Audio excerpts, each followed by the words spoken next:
MDH biryani મસાલા, પારંપરિક બિરયાનીનો અસલી સ્વાદ. असली मसाले सच सच MDH.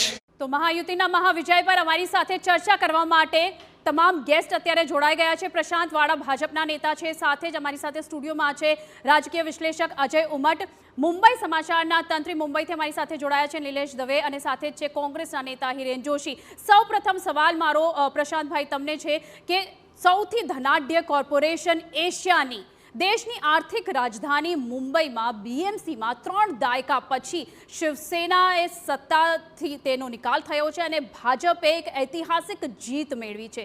શું કહેવું છે તમારું?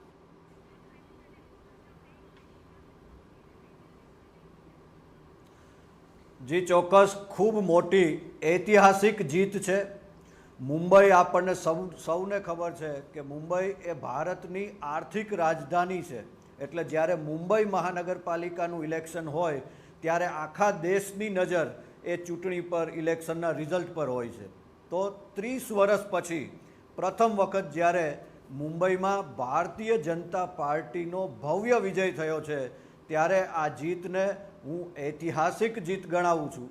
આ જીતને નકારાત્મક રાજનીતિની સામે સકારાત્મક રાજનીતિની જીત માનું છું. ખોટા વચનોની સામે ગુડ ગવર્નન્સની આ જીત છે. તકવાદી ગઠબંધનોની સામે પોલિટિક્સ ઓફ પરફોર્મન્સની આ જીત છે. આપણે બધાએ જોયું કે વિધાનસભાની ચૂંટણીઓ, ત્યારબાદ લોકસભાની ચૂંટણીઓ અને ત્યારબાદ મુંબઈની, મહારાષ્ટ્રની સ્થાનિક સ્વરાજ્યની ચૂંટણીઓમાં પણ મહારાષ્ટ્રની જનતાએ ભારતીય જનતા પાર્ટી ઉપર ફરીથી એક વખત સંપૂર્ણ ભરોસો મૂક્યો છે. કુલ મળીને મહારાષ્ટ્રની 29 જેટલી સ્થાનિક સ્વરાજ્યની સંસ્થાઓની ચૂંટણી, મહાનગરપાલિકાઓની ચૂંટણીઓ હતી. એમાંથી 29માંથી લગભગ 26 જેટલી મહાનગરપાલિકાઓમાં, સ્થાનિક સ્વરાજ્યોની સંસ્થાઓમાં ભારતીય જનતા પાર્ટી અને ગઠબંધનને સંપૂર્ણ બહુમતી મળી છે. એ જ દર્શાવે છે કે વિધાનસભા, લોકસભા અને ત્યારબાદ સ્થાનિક સ્વરાજ્યની સંસ્થાઓમાં પણ મહારાષ્ટ્રની જનતાનો ભરોસો એ ભારતીય જનતા પાર્ટી ઉપર અકબંધ રહ્યો છે. જી હિરેનભાઈ, તમને પૂછી લઉં, કોંગ્રેસને આટલો રકાસ થશે એવી અપેક્ષાઓ હતી? તમે ખૂબ આશાવાદી હતા સવારમાં તો, પણ હવે અત્યારે જે આંકડો બહાર આવ્યો છે, લાગે છે કે ક્યાંક કાચું કપાયું છે, ક્યાંક ગઠબંધનમાં ક્યાંક ભૂલ થઈ ગઈ છે. હવે તમે સ્વીકારશો? આઈડિયોલોજી છે અને જે કોંગ્રેસની વાતો અમે લોકો સુધી પહોંચાડીએ છીએ, જી, તો લોકો એ ટાઈમે ગ્રાઉન્ડ લેવલ પર જે વ્યક્તિ કામ કરે છે અને એને અમારા કોંગ્રેસના કાર્યકર્તાઓ સાથે વાતચીત થતી હોય છે. હવે જે આપણને રિઝલ્ટ આવ્યો એ આપણે સ્વીકાર કરવો પડશે અને આગળ હવે કેવી રીતે આપણે જે જીતનાર નગરસેવક હોય એની પાસેથી કેવી રીતે કામ કઢાવવા, એના માટેના હવે આપણા કામો, અમારું જે કામ છે એ શરૂઆત કરી હશે કાલથી. જી અજયભાઈ, આપનું આકલન શું કહે છે આ રિઝલ્ટ પર? અત્યાર સુધીની જે ચર્ચા છે ને એ થોડીક ચર્ચાથી થોડુંક ડીપ એનાલિસિસ કરવા હું જઉં તો આપણે બધા જે ચર્ચા કરતા હતા ને, ઠાકરે માત્ર મરાઠી માણસ અને મુસ્લિમ પર આધાર રાખ્યો, તો હું ડેમોગ્રાફી પર ગયો ઇલેક્શન કમિશનની વેબસાઇટથી અને મુંબઈની જે નવી મતદાતા યાદી આવી એના પરથી. તો મરાઠી મતો જે છે મુંબઈમાં છેલ્લા 9 વર્ષમાં ઘટ્યા છે અને મરાઠી મતો જે છે એ 37% થઈ ગયા છે. કારણ કે મુંબઈ જે છે સૌનું મુંબઈ છે, એટલે મુંબઈમાં બિન મરાઠી જે મતદાતાઓની સંખ્યા જે છે, જેમાં હું ગુજરાતી પણ ગણું છું, રાજસ્થાની ગણું છું, ઉત્તર ભારતીય ગણું છું અને દક્ષિણ ભારતીય ગણું છું, તો એ લોકોની વસ્તી જે છે 44% છે અને મરાઠી માણસ જે છે એ 37% છે. અને લઘુમતી જે છે મુસ્લિમ અને ખાસ કરી મુસ્લિમો વધુ છે અને ક્રિશ્ચન એ 19% છે. એટલે બાલ ઠાકરેના જે પરિવાર જે ભેગું થયું, ભરત મિલાપ થયું, ઉદ્ધવ ઠાકરે ને રાજ ઠાકરે, એ લોકો 37+19 એટલે આ 56% મતો પર એ લોકો ફોકસ કરતા હતા અને એના પરિણામ એમને સારા પણ મળ્યા છે. હું તમને વિસ્તાર વાઇઝ કહીશ. પણ જે 44% બિન મરાઠી મતો જે છે એ ભારતીય જનતા પાર્ટી અને શિંદે એટલે એકનાથ શિંદેની જે શિવસેના છે એને અકબંધ મળ્યા છે. અને બીજું કે જે સૌથી મોટું વિભાજન થયું છે, જે ઠાકરે બંધુઓને નડ્યું છે, એ કોંગ્રેસના દલિત અને મુસ્લિમ મતો. હવે તમે આ ચૂંટણી પંચની વેબસાઇટ પર જુઓ તો તમે જુઓ કે મરાઠી મતો જે છે એ ગ્રેટર મુંબઈ, માટુંગા, કોલાબા, માહિમ, દાદર, પરેલ, લાલબાગ, વરલી, શિવાજી પાર્ક અને સાંતાક્રુઝ, આ તમામ બેઠકો જે છે આ વોર્ડમાં ત્યાં ઉદ્ધવ ઠાકરે અને રાજ ઠાકરેને બેઠકો મળી છે. પણ સેન્ટ્રલ મુંબઈ જેને આપણે કહીએ કે થાણે છે, અને થાણેને અડીને આવેલો વિસ્તાર છે મુલુંડ અને ભાંડુપ, ત્યાં આગળ એકનાથ શિંદેની પાર્ટી જે છે 21 બેઠકો લઈ ગઈ છે અને વેસ્ટર્ન સબર્બથી આગળ જાઓ તો ભારતીય જનતા પાર્ટીએ ક્લીન સ્વીપ કરી છે.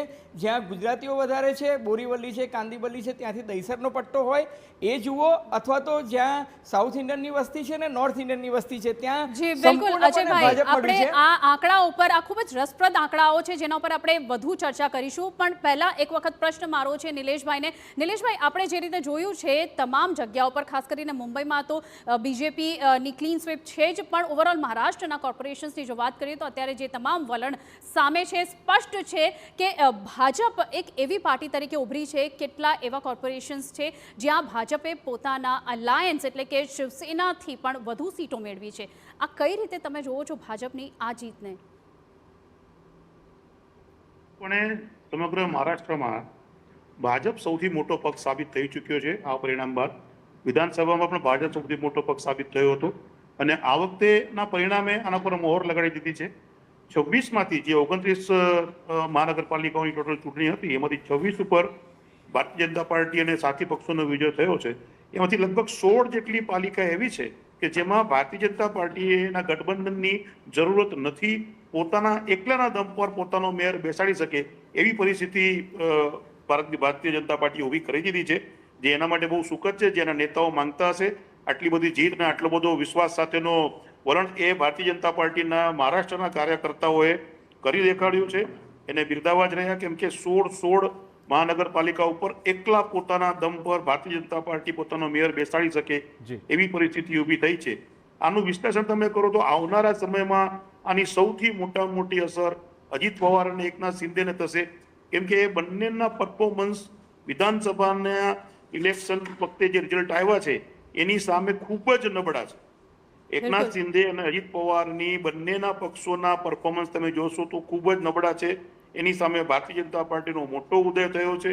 એટલે કદાચ 2029માં ભારતીય જનતા પાર્ટી મહારાષ્ટ્રમાં એકલો જાને એની સ્થિતિ પેદા કરીને એકલો ચાલે એવું પણ થઈ શકે. એટલે સ્થાનિક જે લોકલ બોડી છે, લોકલ જે રાજકીય પક્ષો છે એના માટે ચોક્કસ ખતરાની ઘંટડી. આજનું આ પરિણામ એ અલગ અલગ પક્ષોને શું શીખામણ આપી રહ્યું છે? તો મહાયુતિનો મહાવિજય આપણે બતાવીશું ગ્રાફિકલી કેવી રીતે કયા ગઠબંધનને કેટલા વોટ મળ્યા છે અને કેટલી બેઠકો મળી રહી છે. તો સૌથી મોટું ગઠબંધન એ મહાયુતિ સાબિત થયું છે. બીજેપી પ્લસ જે મહાયુતિ ગઠબંધનમાં છે 127 બેઠકો મેળવી રહ્યું છે.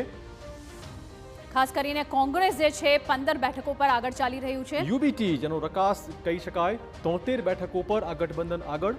અને સાથે જ આપણે જણાવી દઈએ એનસીપી માત્ર 1 બેઠક સાથે આગળ છે. અને અન્ય પક્ષોની વાત કરીશું તો અન્ય જે અધર્સ છે એ 11 બેઠકો પર આગળ જતી રહ્યા છે. ખૂબ જ ઇન્ટરેસ્ટિંગ ગ્રાફિક્સ બનાવેલા છે અને સાફ એક જ સંદેશ આમાં છે, આ રણભૂમિમાં કોની નાવડી તરી ગઈ છે અને કોની ડૂબી ગઈ છે તે આ આંકડાઓથી અહીં સ્પષ્ટ દેખાઈ રહ્યું છે. અરે આપણે જેમ બ્રેક પહેલા વાત કરતા હતા કે કોઈ પણ પક્ષની વાત કરીએ તો આ રિઝલ્ટ એ કયા પક્ષ માટે કેટલું શીખ સમાન સાબિત થશે?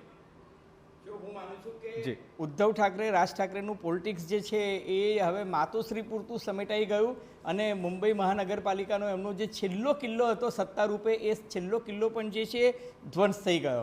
અને જે સ્ટ્રેટેજિકલી સૌથી મોટી ભૂલ કરી હતી ઉદ્ધવ ઠાકરે કે મરાઠી પ્લસ મુસ્લિમ M+M એ કે M² બનાવવા જે ગયા એ એમાં એટલા માટે નિષ્ફળ ગયા કે દલિત અને મુસ્લિમ મતો જે એમને લોકસભામાં મળ્યા હતા એ લોકસભામાં મળેલા મતો જે છે એ બિલકુલ નહીં મળ્યા. એનો તમને પુરાવો આપું. દાખલા તરીકે કોંગ્રેસને આ 15 બેઠકો મળી તો એ 15 બેઠકો કયા મત વિસ્તારથી મળી છે? એ લોકોને વેસ્ટર્ન સબર્બમાંથી નથી મળી કે સેન્ટ્રલ મુંબઈમાંથી નથી મળી. એમને જે બેઠકો મળી છે એ માત્ર 3 મોટા વિસ્તારમાંથી મળી છે, ભાઈખલ્લા, પાયધુની અને કાલબાદેવી. અને તમે જુઓ કે મુસ્લિમ મતોનું ધ્રુવીકરણ જે થયું એ 134 અને 135 વોર્ડમાં તમે જુઓ કે ત્યાં મુસ્લિમ મત વિસ્તાર જે છે ત્યાં મુસ્લિમોનું બાહુલ્ય છે. ત્યાં ઓવેસીના મતદાતાઓ જે છે એ લોકો વફાદાર રહ્યા પણ એ જીતાડી નહીં શક્યા. ઓવેસીને 1 જ બેઠક મળી, જ્યારે અજીત પવારને પણ માત્ર 1 જ બેઠક મળી. અને તમે જુઓ કે કપ્તાન જે આપણા નવાબ મલિકના ભાઈ જે છે એ પણ ત્યાં ચૂંટણી હારી ગયા. ખૂબ જ રસપ્રદ આંકડાઓ છે. અજયભાઈ, આની વિસ્તૃત આપણે વાત કરીએ. MDH કિચન કિંગ મસાલા રસોડામાં હોય તો આપણે કાંઈ પણ બનાવી શકીએ છીએ. રીંગણાનો ઓળો, બટેટા ફુલાવર, ભીંડી મસાલા અને બીજું ઘણું બધું. MBH